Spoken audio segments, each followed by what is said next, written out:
Je m'en tape. Je m'en tape. C'est comme ça et je m'en tape. Bonjour à toutes et à tous et bienvenue pour cette nouvelle émission Je m'en tape, une émission dédiée à la découverte du développement personnel pour créer une vie qui vous ressemble en développant vos savoir-être. Je suis Émilie Adam, coach en développement personnel et professionnel à Nancy et je suis heureuse de vous présenter cette chronique pour vous initier au développement de vous-même. Le principe est simple, il est de vous présenter un thème sur un sujet pendant 10 minutes et des éléments concrets pour avancer personnellement. Alors c'est parti, aujourd'hui nous allons parler des émotions. Qui n'a jamais ressenti une joie intense en achetant son premier lave-vaisselle après 3 ans de vie étudiante, une bouffée d'angoisse en regardant un film d'horreur avec une poupée tueuse, une rage folle en voyant que votre chien a dévoré vos chaussures préférées? À l'origine, une émotion, c'est une information envoyée par le corps pour nous donner une indication par rapport à un événement extérieur. On parle de 6 émotions de base, la joie, la colère, la tristesse, le dégoût, la surprise et la peur. Les autres émotions sont dites complexes et c'est un mélange de plusieurs émotions de base. Quand nous ressentons une émotion, c'est le corps qui tente de communiquer avec nous. C'est un peu comme s'il nous envoyait un SMS avec une émoticône et il faut juste apprendre à le décrypter et c'est ce qu'on va faire ensemble aujourd'hui. Alors d'abord, faisons rapidement un petit tour dans le cerveau. Nous avons 3 cerveaux en un peu comme mes pastilles de la vaisselle. Le cerveau reptilien qui gère les fonctions automatiques comme la respiration et la digestion, le cerveau limbique qui gère les émotions et le néocortex, le cerveau de la réflexion, qui nous permet de relativiser et d'élaborer des plans et des stratégies. Quand nous sommes dans l'émotion, une partie de notre cerveau de la réflexion se bloque. Donc nous redevenons un peu comme des enfants de 3 ans l'espace d'un instant et nous n'arrivons plus à prendre du recul par rapport à la situation.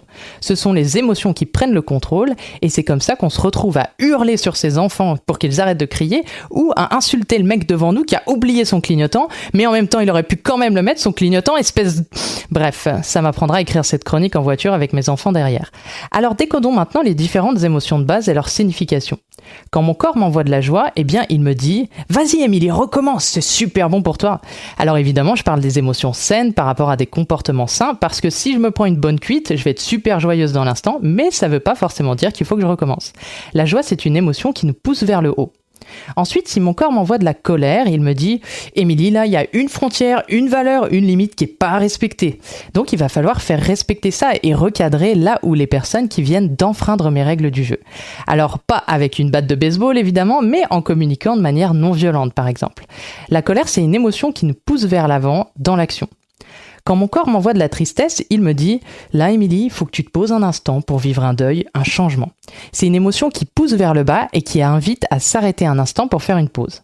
Ensuite, si mon corps m'envoie du dégoût, il me dit « Émilie, éloigne-toi de cette chose, elle est vraiment pas bonne pour toi. » C'est pour ça que j'ai arrêté les brocolis et les épinards. C'est une émotion qui permet de prendre de la distance par rapport à cette chose qui nous dégoûte. Quand je ressens de la peur, mon corps me dit « Emilia, ce truc-là, il fait super flipper, protège-toi !» C'est une émotion qui nous empêche de foncer tête baissée dans l'action et qui nous invite à la prudence. Ou alors qui enclenche 3 processus de défense, la fuite, faire le mort ou attaquer. Et franchement, face à un brocoli, la meilleure des stratégies, c'est encore la fuite. Et dernière émotion de base, la surprise, c'est une émotion de flottement qui me dit « Émilie, il va se passer un truc. » Donc ça me permet d'être plus vigilante l'espace d'un instant pour accueillir ce qui va arriver. On parle souvent d'émotions agréables, désagréables, positives ou encore négatives. Moi, je dirais que les émotions ne sont ni l'une ni l'autre, elles sont simplement là pour nous donner une information. Alors là, je parle évidemment des émotions saines. Une émotion saine, c'est une émotion qui est bien dosée par rapport à l'événement. Elle dure 90 secondes et puis elle finit par s'apaiser. Cependant, pour beaucoup d'entre nous, nous n'avons pas appris à écouter nos émotions et nous les considérons comme quelque chose de dangereux, voire d'inutile. Par exemple, enfant, peut-être vous a-t-on déjà dit, si vous êtes un garçon, « Ah, arrête de pleurer, les garçons ça chiale pas, les mecs c'est fort, on n'est pas des mauviettes, c'est les filles qui pleurent. » Ou encore, si vous êtes une fille et que vous vous êtes mise en colère, on vous a peut-être dit « Oh là là, qu'est-ce que t'es moche quand tu te mets en colère, va te calmer dans ta chambre. » Et puis petit à petit, vous avez développé une sorte de carapace pour correspondre à ce que l'extérieur attendait de vous et vous vous êtes entraîné à cacher certaines de vos émotions parce qu'elle n'était pas acceptable aux yeux des autres. Donc, au lieu de vivre l'émotion 90 secondes et de la digérer, eh bien, vous allez accumuler des couches et des couches et des couches d'émotions refoulées et à un moment donné, eh bien, tout ça, ça va exploser.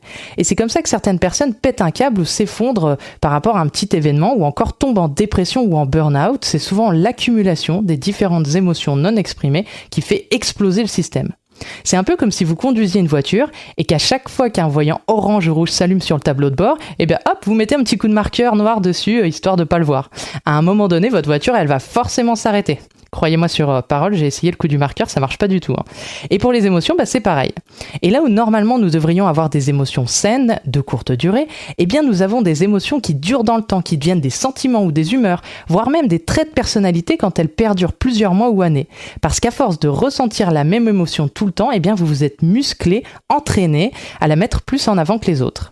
Et on finit par s'identifier à l'émotion à tel point qu'on dit « Ouais, Jacqueline, elle est dépressive, jamais rien ne va. Et puis Jean-Pierre, il est colérique, de toute façon, on peut rien lui dire. » Et le système, il s'est tellement habitué à avoir ces émotions que quand elles ne sont pas là, il est déstabilisé. Et il va tout faire pour créer cette émotion pour que tout soit comme d'habitude.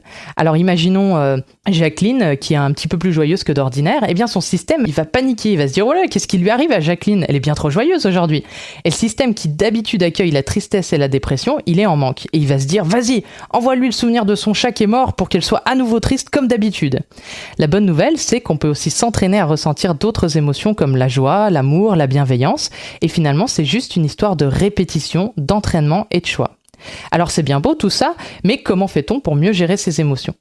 Eh bien c'est parti, je vais vous partager 4 conseils.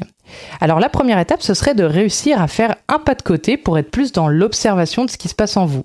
Souvent, avant que l'émotion n'explose, le corps nous envoie de nombreux signaux d'alerte. Alors pour être plus attentif à ce qui se passe à l'intérieur de vous, un des outils les plus favorables, c'est la méditation pleine conscience. Vous trouverez largement de quoi vous documenter sur Internet ou en écoutant ma précédente chronique sur le stress, mais disons qu'en 2 mots, la méditation pleine conscience va vous permettre d'apprendre à être dans l'instant présent et d'observer vos pensées, émotions et sensations corporelles. Ça évite de mettre un coup de marqueur sur le tableau de bord de sa voiture. La méditation, elle va vous permettre de prendre conscience et d'observer le voyant qui s'allume. Une fois que vous avez identifié l'émotion qui est à l'intérieur de vous, la deuxième étape, eh bien, c'est de la laisser sortir dans un cadre sécurisé. On s'est tous déjà énervés contre quelqu'un en vidant son sac et en déversant notre rage, mais malgré tout, ça sert à rien et c'est absolument pas constructif et surtout, ça nuit à la relation avec la personne. Par exemple, pour laisser sortir sa colère dans un cadre sécurisé, eh bien, inutile de casser la gueule à votre voisin, mais imaginez plutôt dans votre tête que vous faites et vous lui dites tout ce que vous avez envie de faire. Comme votre cerveau émotionnel ne fait pas la différence entre quelque chose qu'il imagine ou qu'il fait vraiment, eh bien, ça va apaiser une partie de votre colère puisque votre cerveau limbique croira que vous l'avez vraiment fait. Et si votre voisin est plus musclé que vous, eh ben ça vous évitera de finir à l'hôpital. Vous pouvez également imaginer que vous lui écrivez une lettre dans laquelle vous lui dites tout ce que vous avez à dire. Évidemment, vous n'envoyez pas cette lettre. Ou alors, vous découpez de petites lettres dans le journal et vous signez le corbeau. Mais je vous déconseille puisque l'émotion étant temporaire, une fois la lettre écrite et une fois toute cette colère exprimée sur le papier, eh bien elle va s'apaiser petit à petit. Et puis surtout, je vous invite à réitérer l'expérience plusieurs fois par rapport à la même situation parce que parfois vous avez accumulé tellement d'émotions qu'il faut un petit peu de temps pour tout laisser sortir. Un autre exemple pour lâcher votre tristesse, eh bien il suffit de mettre une musique un peu triste et puis d'observer ce qui se passe à l'intérieur de vous. Où elle est cette tristesse dans votre corps et petit à petit, à force de vous entraîner, eh bien il vous sera plus facile de lâcher et de réussir à pleurer. Sinon vous pouvez regarder Titanic. Tiens, ça me fait penser que j'ai oublié de mettre des glaçons dans mon verre.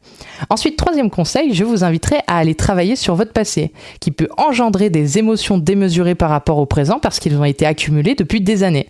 Par exemple, si à chaque fois que vous voyez votre mec couché sur le canapé en train de regarder la télé et que vous avez envie de le frapper avec la télécommande, eh bien demandez-vous si ça vient pas de votre enfance et comment ça se passait entre vos parents sur ce sujet. Et dernière étape, eh bien entraînez-vous chaque jour à ressentir des émotions comme la joie, l'amour ou encore la bienveillance pour muscler votre système à être plus heureux.